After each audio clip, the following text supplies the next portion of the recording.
এবার ration card বাতিলের পথে কেন্দ্র সরকার। দেশ জুড়ে প্রায় 2.5 কোটির মতন রেশন কার্ড বাতিল করেছে কেন্দ্র সরকার। সেক্ষেত্রে আপনাদের কাছে SPHH, PHH, RKSY 1 অথবা RKSY 2 অর্থাৎ যে কোনো ক্যাটাগরির রেশন কার্ডে থাকুক না কেন, সেক্ষেত্রে আপনাদের নাম রেশনের তালিকাতে আসে তো আপনি পরের সপ্তাহ থেকে অথবা পরের মাস থেকে আপনি যখন রেশন তুলতে যাবেন তো আপনি রেশন পাবেন। তো কীভাবে চেক করবেন এবং কেনই বা বাতিল করলো এতগুলো রেশন কার্ড, তার প্রতিটি প্রশ্নের উত্তর এই ভিডিওতে পেয়ে যাবেন। সেজন্য ভিডিওটিকে সম্পূর্ণ দেখবেন। আমরা সবাই জানি যে ভারতবর্ষে বিনামূল্যে রেশন তথা কম দামে রেশন পাওয়ার জন্য রেশন কার্ড থাকাটা খুবই আবশ্যিক। তবে সম্প্রতি খবর এসেছে যে রেশন কার্ড থেকে ব্যাপক হারে নাম বাদ দেওয়া হচ্ছে, অর্থাৎ রেশন কার্ড থেকে ব্যাপক হারে নাম বাদ দেওয়া হচ্ছে। এই কার্ড পাওয়ার কথা নয়, তবুও কার্ড হোল্ডার এমন লোকেদের নাম সরকার তাদের সিস্টেম থেকে বাদ দিতে চাইছে বলে খবর। অর্থাৎ এই সমস্ত রেশন কার্ড পাওয়ার কথা নয়, তবুও এই সমস্ত রেশন কার্ড হোল্ডার যারা রয়েছেন এমন লোকেদের নামে এবার সরকার তাদের সিস্টেম থেকে বাদ দিতে চলেছে। অর্থাৎ ধরুন কি রয়েছে, ফ্রিতে রেশন তো আর সবাই পাওয়ার যোগ্য নন, তবেও দেখা যাচ্ছে যে বেশ কিছু মানুষজন যাদের ধরুন ইনকাম 5 লক্ষ টাকার ওপরে, অর্থাৎ ধরুন যাদের সরকারি চাকরি করে সেই পরিবারের লোকজনও BPL কার্ড রয়েছে, সেই পরিবারের লোকজনেরও তারা ফ্রিতে রেশন সামগ্রী তুলছে। তো এই সমস্ত কেউ যদি হয়ে থাকে তাহলে সেই সমস্ত কার্ড হোল্ডারের নাম এবার সরকার তাদের সিস্টেম থেকে পুরোপুরিভাবে বাদ দিয়ে দিচ্ছে। অনেক স্থানে তদন্তে জানা গেছে যে মৃত ব্যক্তিদের নামেও বছরের পর বছর ধরে রেশন নেওয়া হচ্ছিল।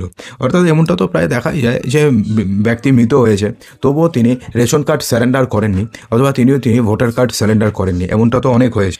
তো এই সমস্ত কার্ড হোল্ডার যারা রয়েছেন তাদেরও কিন্তু এবার রেশন কার্ড বাতিল করা হচ্ছে।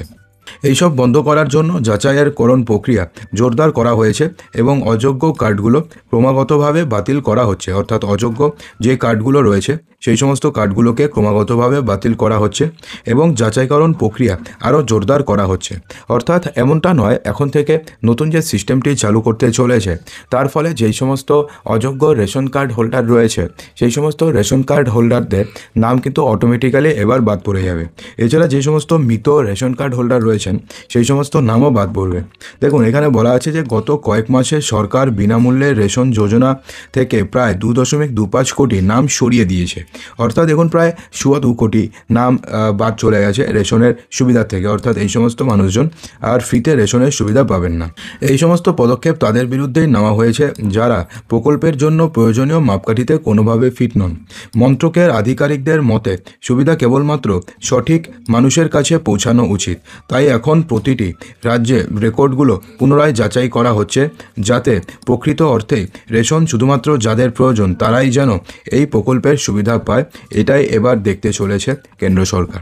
অর্থাৎ এবার থেকে এমনটা নয় যে কেউ রেশন কার্ডের জন্য অ্যাপ্লাই করলো, যে কেউ BPL কার্ডের জন্য অ্যাপ্লাই করলো তার সে BPL কার্ড পেয়ে গেল, এমনটা আর হবে না।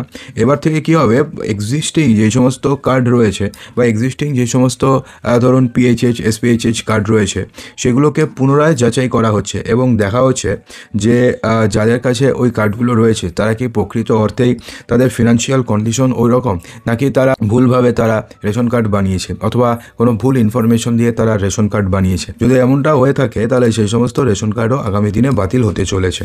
দেখুন অনুসন্ধানে দেখা গেছে যে অনেক রয়েছে যারা কেবলমাত্র সরকারি প্রকল্পের সুবিধা পাওয়ার জন্য রেশন কার্ড তৈরি করেছেন। কিছু লোক 6 মাস ধরে রেশন তুলছে না। এই কারণে সরকার এমন পরিবারগুলোকে PDS তালিকা থেকে বাদ দেওয়ার প্রস্তুতি নিচ্ছে। অর্থাৎ এমন অনেক পরিবার রয়েছে যারা ধরুন 6 মাস থেকে কোনো রেশন তুলছেন না, তারা শুধুমাত্র অ্যাজ আইডেন্টিটি প্রুফ তারা রেশন কার্ড ব্যবহার করছেন। তো এই সমস্ত লোক যারা 6 মাস ধরে রেশন তুলছেন না অথবা যারা শুধুমাত্র সরকারি প্রকল্পের সুবিধা পাওয়ার জন্যই রেশন কার্ড তৈরি করছে তাদের নাম এবার বাদ চলে যাবে, এমনটা কিন্তু সরকারের তরফ থেকে ক্লিয়ারলি বলে দেওয়া হয়েছে। দেখুন এবার বলেছে যে এখন আপনার নাম সেই তালিকা থেকে বাদ গিয়েছে নাকি যায়নি, নাকি আপনার নাম রয়েছে, তার জন্য কিন্তু আপনি খুব সহজে আপনি জেনে নিতে পারবেন। এর জন্য প্রথমে nfsa.gov.in প্রথমে আপনাকে এই ওয়েবসাইটে যেতে হবে। এখানে রেশন কার্ড অপশনটিকে আপনাকে প্রথমে নির্বাচন করতে হবে। তারপরে ration card details on state portals A click করুন। অর্থাৎ প্রথমে আপনি এই ওয়েবসাইটে যাবেন, তারপরে ration card details on state portal এই অপশনে আপনাকে ক্লিক করতে হবে। এরপরে আপনার রাজ্য সিলেক্ট করবেন, এরপরে আপনার জেলা সিলেক্ট করবেন, আপনার ব্লক সিলেক্ট সিলেক্ট করবেন এবং আপনার পঞ্চায়েত নির্বাচন করুন। এরপরে কী করবেন, আপনার রেশন দোকানের নাম সিলেক্ট করবেন। সেখানে আপনি আপনার রেশন দোকানের নাম দেখতে পাবেন, তো যে দোকান থেকে আপনি রেশন সামগ্রী নিয়ে থাকেন, এবং আপনি কার্ডের প্রকার নির্বাচন করুন, অর্থাৎ আপনার কী কার্ড, পিএইচএইচ নাকি এসপিএইচএইচ নাকি RKSY1 নাকি RKSY2, তো সেটাকে আপনাকে প্রথমে সিলেক্ট করতে হবে। আপনার সামনে এবার একটি তালিকা খুলে যাবে। যদি আপনার নাম থাকে তাহলে আপনার নাম সক্রিয় আছে, এবং যদি না থাকে, অর্থাৎ যে তালিকা আপনি পেলেন বা যে তালিকাটি আপনি ডাউনলোড করলেন সেখানে যদি আপনার নাম থাকে তাহলে আপনার রেশন কার্ড সক্রিয় আছে। আপনি আগামী মাস থেকে অথবা আগামী সপ্তাহ থেকে আপনি রেশনের সুবিধা আগের মতনই পাবেন। কিন্তু যদি না থাকে তাহলে আপনার নাম সরানো হয়েছে। তো এছাড়াও মনে রাখা দরকার যে জরুরি যে EKYC করানোটা এখন কিন্তু খুবই আবশ্যিক করা হয়েছে, অর্থাৎ EKYC আপনাদের সবাইকে করাতেই হবে।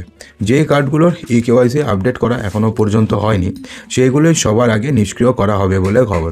তো EKYC আপনারা কিভাবে করবেন, আপনারা আপনাদের যে রেশন দোকান রয়েছে, অর্থাৎ যেখান থেকে আপনি রেশন সামগ্রী নিচ্ছেন, তো সেই রেশন দোকানে যাবেন। সেখানে গিয়ে আপনি বলবেন যে আমার EKYC এখনও পর্যন্ত করানো হয়নি, তো তারাই আপনার EKYC করিয়ে দেবে। EKYC করতে বেশিক্ষণ লাগে না, শুধুমাত্র আপনার আধার নম্বর দেবেন, যেখানে আধার নম্বর পুট করবে ওদের মেশিনে, তাহলে পরে আধার আঙুলে ছাপ দিলে EKYC হয়ে যাবে। অর্থাৎ EKYC করতে খুব একটা কঠিন কাজ নয় বা সময় সাপেক্ষ কাজ নয়, খুব ইজি কাজ, 2 মিনিটের মধ্যেই হয়ে যাবে। তো EKYC যদি আপনার রেশন কার্ডে না হয়ে থাকে তাহলে আপনার রেশন কার্ড কিন্তু বন্ধ হয়ে যাবে।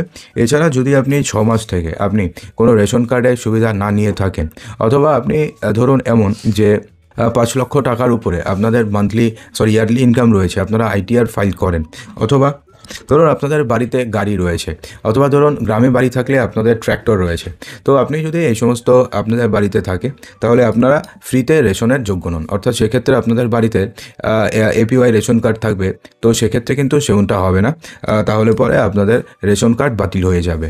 তো বন্ধুরা, আশা করব যে ভিডিওটিতে আপনাদের সমস্ত কিছুই সঠিকভাবে বোঝাতে পেরেছি। যদি ভিডিওটি আপনাদের ভালো লেগে থাকে তো ভিডিওটিকে লাইক করবেন, বন্ধুদের মাঝে প্রচুর শেয়ার করবেন এবং চ্যানেলটিকে সাবস্ক্রাইব অবশ্যই করবেন।